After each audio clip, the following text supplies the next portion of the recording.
Fala galera do nono ano, tudo bem com vocês? Na videoaula de hoje a gente vai trabalhar a segunda parte do bloco 2 de vocês de atividade de geografia. O tema da videoaula de hoje é globalização e organizações econômicas. Nesta primeira imagem a gente vê alguns dos principais organizações econômicas que também são chamados de blocos regionais, que a gente vai ver com mais detalhes ao longo dessa videoaula: a APEC, o NAFTA, o Mercosul e a União Europeia. Pois bem, pessoal, na aula passada vocês estavam estudando o impacto da globalização na economia mundial, principalmente através das transnacionais e multinacionais. Então, nessas empresas multinacionais e transnacionais, elas exigem cada vez mais do trabalhador criatividade e qualificação. O que isso quer dizer? Que essas empresas, essas grandes empresas, essas corporações, elas fazem uma exigência do trabalhador cada vez mais adaptado às novas tecnologias dos dias atuais. Então tem que ser um trabalhador antenado que esteja adaptado às mudanças que ocorrem cada vez mais com a introdução das novas tecnologias no mercado de trabalho. Então, as jornadas de trabalho e os salários estão cada vez mais flexíveis, ou seja, o que importa cada vez mais é a questão da qualificação e da produtividade, da qualidade do serviço, não da quantidade. Então o trabalhador ele vai ganhar quanto mais ele for criativo e produtivo. Então a jornada de trabalho dele vai ser menor ou maior, e o ganho dele, o salário, vai ser de acordo com a produtividade dele. As empresas estão cada vez menos trabalhando com o salário fixo do trabalhador, mas dando comissão para quem produz mais, para quem tem mais criatividade e produtividade. Então a jornada de trabalho fica cada vez mais flexível, pode ser menor ou pode ser maior. O salário pode ser menor ou pode ser maior de acordo com a produtividade do trabalhador. Então, essas inovações, muitas vezes, elas não são acompanhadas por todos os trabalhadores. Alguns, eles não conseguem acompanhar a tecnologia, as inovações nos nossos dias. Isso gera o desemprego, mas não só são essas inovações que geram desemprego. Podem ocorrer algumas situações que podem ser estruturais e conjunturais. Então essa imagem mostra um dos problemas resultantes da globalização em nossos dias, que é o desemprego. Então aqui temos uma fila enorme de trabalhadores em busca de uma oportunidade de trabalho. Temos a imagem: não há vagas, porque cada vez menos há emprego no mercado de trabalho. E também temos aqui no Brasil a chamada carteira de trabalho, que é a garantia do trabalhador de receber os seus direitos trabalhistas, férias, 13º, auxílio maternidade e outros benefícios que o trabalhador tem direito, que é através da carteira de trabalho que eles podem alcançar esses direitos. Então, o desemprego ele pode ocorrer de duas formas: através do desemprego estrutural e do desemprego conjuntural. Então, o desemprego estrutural ele é resultante da modernização das estruturas produtivas de trabalho, o que ocorre com a mecanização e automação dos processos de produção e com o aprimoramento dos processos de trabalho. Então, o uso de máquinas e robôs nas linhas de produção tornou dispensável o emprego de muitas pessoas, na medida em que poucos funcionários podem operar máquinas ao mesmo tempo. Então, o desemprego estrutural ele é resultado da modernização das estruturas produtivas. O que é isso? É o uso da automação, da mecanização, por exemplo, no mercado de trabalho, no processo produtivo. Com isso, o trabalhador que não é qualificado, que ele não possui ele não acompanha esse avanço da tecnologia ele fica para trás. Então isso gera desemprego, principalmente depois que começaram a inserir a robotização e mecanização do trabalho, porque uma máquina pode fazer o trabalho de várias pessoas, como é mostrado nessa imagem. Isso gera muito fechamento de muitos postos de trabalho e, portanto, desemprego. Então aqui temos duas imagens das indústrias modernas, cheias de máquinas, automação, tecnologia, em que máquinas fazem trabalho de várias pessoas e dispensam mão de obra. E aqui, como eram as fábricas no começo do século passado, no começo do século XX, até boa parte do século XX, as fábricas elas tinham muitos postos de trabalho e ofereciam muito emprego, porque a maioria das atividades eram feitas de forma manual e por isso tinha muitos postos de trabalho. Depois que colocaram as máquinas, as pessoas foram dispensadas. Então, isso gera o desemprego estrutural, que é a modernização das estruturas produtivas e do trabalho, a mecanização e automação dos processos de produção. Então, o desemprego estrutural ele é causado pela modernização das estruturas produtivas. Isso é o desemprego estrutural. Então, pessoal, existe também uma outra forma de desemprego, que é o desemprego conjuntural, que é o que está ocorrendo muito nos nossos dias devido à pandemia do novo coronavírus, do novo vírus que está aí, da situação que nós estamos vivendo de pandemia. Então, o desemprego conjuntural ele é provocado por uma situação temporária. Quando o país enfrenta dificuldades econômicas, podem ocorrer queda de produção industrial e agrícola e diminuição das vendas no comércio e na prestação de serviços. O resultado é a eliminação de muitos postos de trabalho e o aumento do desemprego. Ou seja, quando um país está passando por crise, as vendas e a produção diminuem. Portanto, as empresas elas têm que demitir pessoas para que elas consigam se manter e não entrar em falência. Elas têm que demitir boa parte do quadro dos seus funcionários. Por quê? Porque elas não têm recursos, não têm dinheiro suficiente para se manter, já que as vendas, o comércio e a produção diminuem por causa da crise. Um exemplo é o que está ocorrendo hoje. Com essa situação de saúde que o mundo está vivendo, muitas empresas tiveram que demitir as pessoas. Isso é o desemprego conjuntural, que ele é provocado por uma situação temporária. E os postos de trabalho perdidos durante o período econômico desfavorável tendem a ser recuperados com o fim da crise. Acontece que muitas empresas, depois que os países voltam da crise, eles retomam os postos de trabalho, eles contratam novamente as pessoas. Porém, é importante lembrar que nem sempre isso acontece. Tem empresa que não recontrata os funcionários e o desemprego permanece. Então, o desemprego conjuntural é provocado por uma crise, uma situação temporária. O conjuntural, que é uma situação temporária quando um país enfrenta dificuldades econômicas. E o desemprego estrutural ele é provocado pela modernização das estruturas produtivas, pela mecanização e automação nos processos de produção.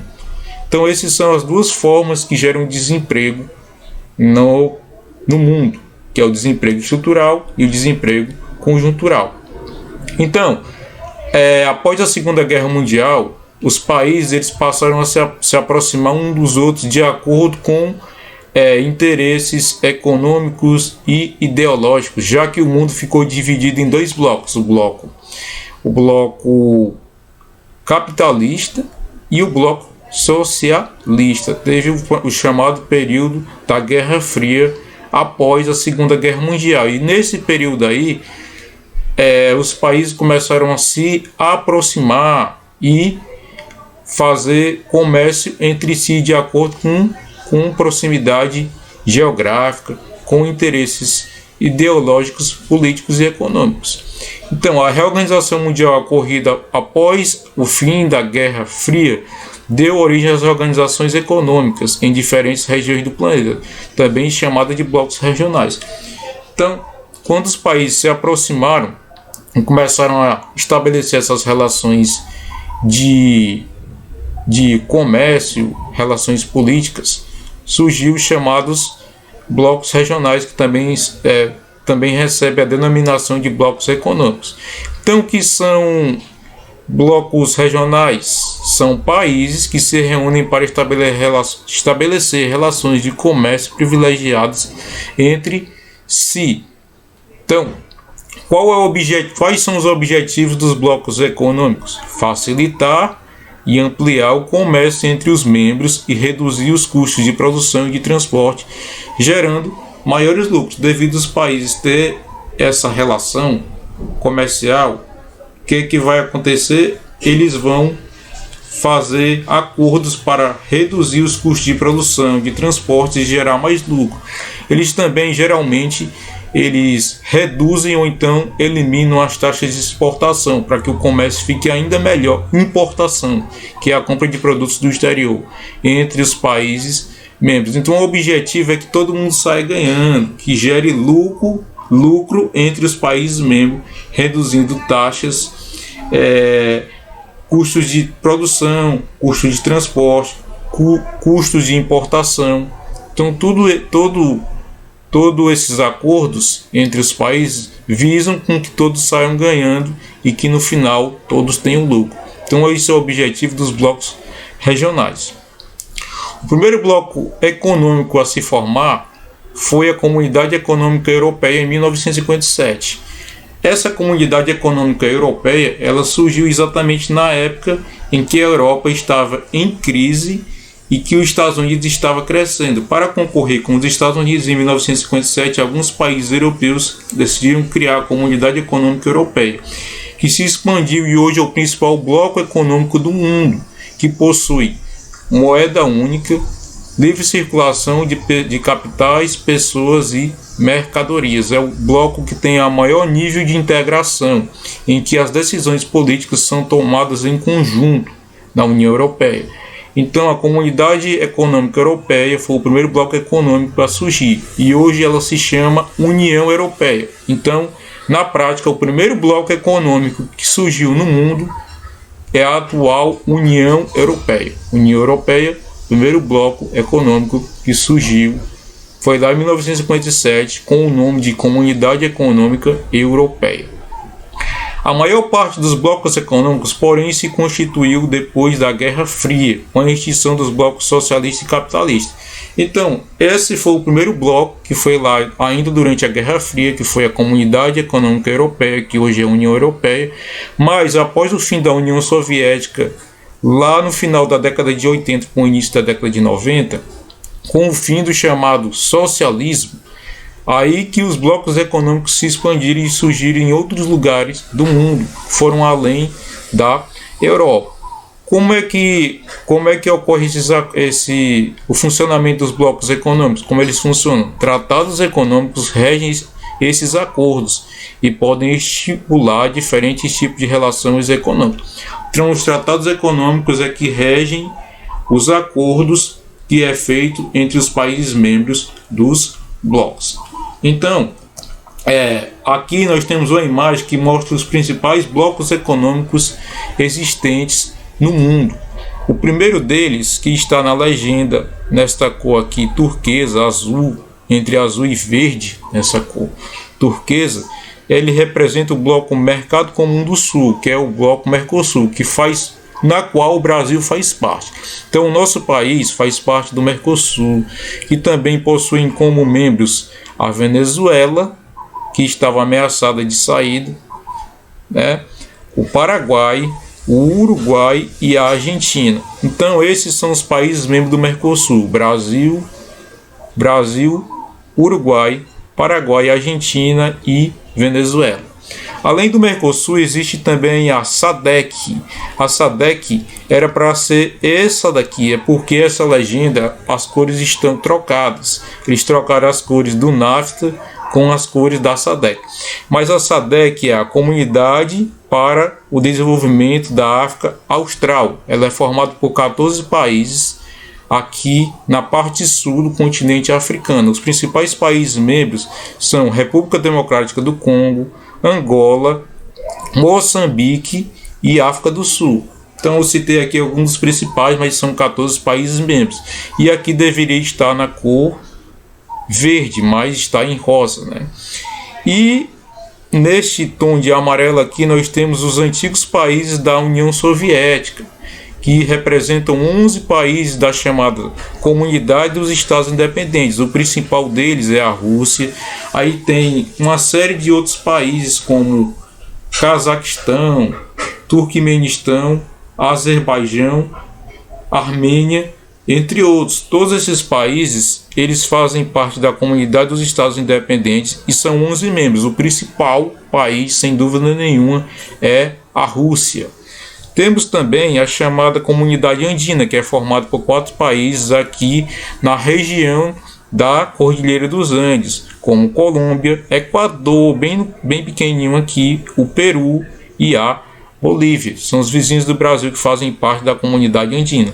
O NAFTA, o Acordo do Livre Comércio da América do Norte, que deveria estar na cor rosa, é formado por 3 países: Canadá, Estados Unidos e México. E aqui temos o principal bloco econômico do mundo, que é formado por 27 países membros, porque o Reino Unido está querendo sair do acordo, que seria o 28º país. Então são 28 países que formam a União Europeia. Muitos deles conhecidos da gente: Alemanha, Itália, França, Espanha, Portugal, Bélgica.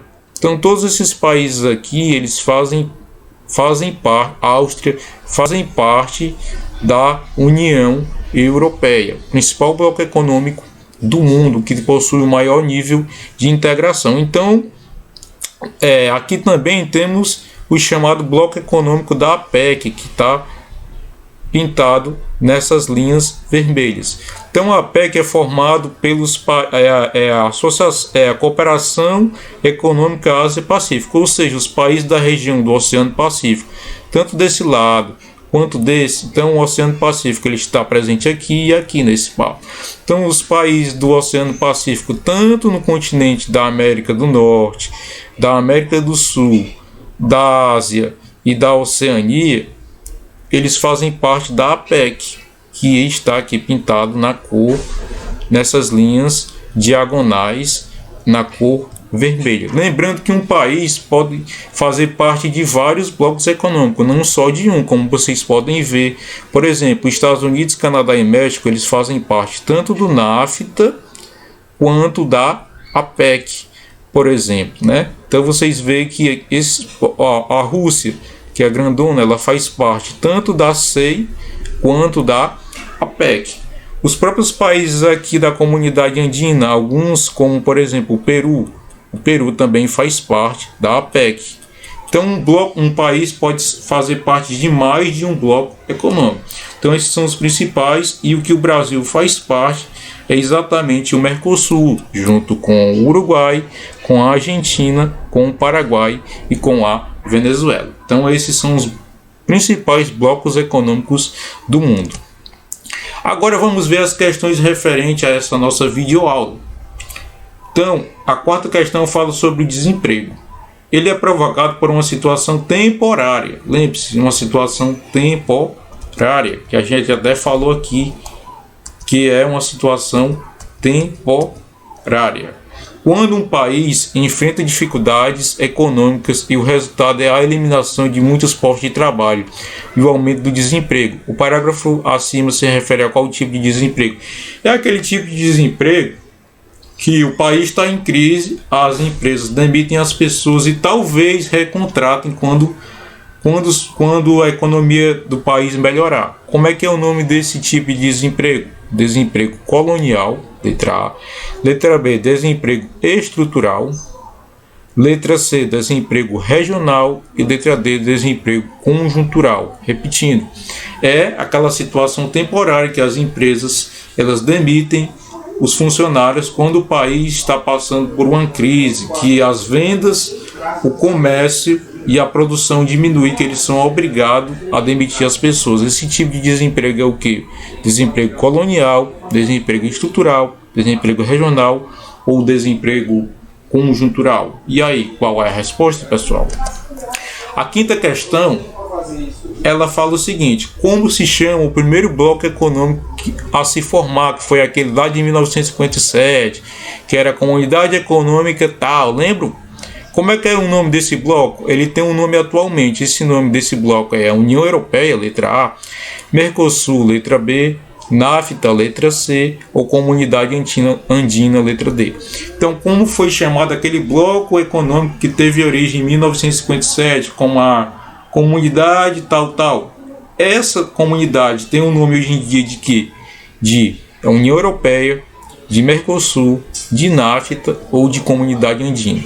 Para a sexta questão, vocês vão lembrar desse mapa aqui na cor azul, nessa legenda. Então, a sexta questão pergunta assim: observe o mapa da página anterior. Qual bloco econômico o Brasil pertence? Como é que é o nome do bloco econômico do Brasil? Que ele está lá junto com o Uruguai, com a Argentina e com o Paraguai. Como é o nome desse bloco econômico que o Brasil faz parte? É a APEC, letra A. É a CEI, letra B. É a SADC, letra C. Ou é o Mercosul, letra D. APEC, CEI, SADC ou Mercosul. Como se chama o bloco econômico em que o Brasil faz parte? Tá muito fácil mesmo. Então, pessoal, essas são as três últimas questões da atividade de vocês que foram faladas no tema dessa nossa videoaula. Então, a atividade de hoje de vocês é copiar e responder as questões 4, 5 e 6 da atividade remota de vocês do bloco 2 de Geografia. E é para fazer ainda agora no horário da nossa aula, que só vai terminar às 12h40 da tarde. Então dá tempo de copiar e responder, porque as respostas estão praticamente dadas. Então você copie a quarta, a quinta e a sexta da sua atividade remota e me envie agora pelo WhatsApp. Tá ok? Você confirma que recebeu, confirme lá no WhatsApp que entendeu o que fazer na atividade. Vá lá no meu privado e diga que você entendeu o que tem que ser feito. O desafio de hoje é dizer lá no meu privado, eu, professor Ismael, o que é que você, aluno do 9º ano, deve fazer. Pois até a próxima videoaula, galera. Falou!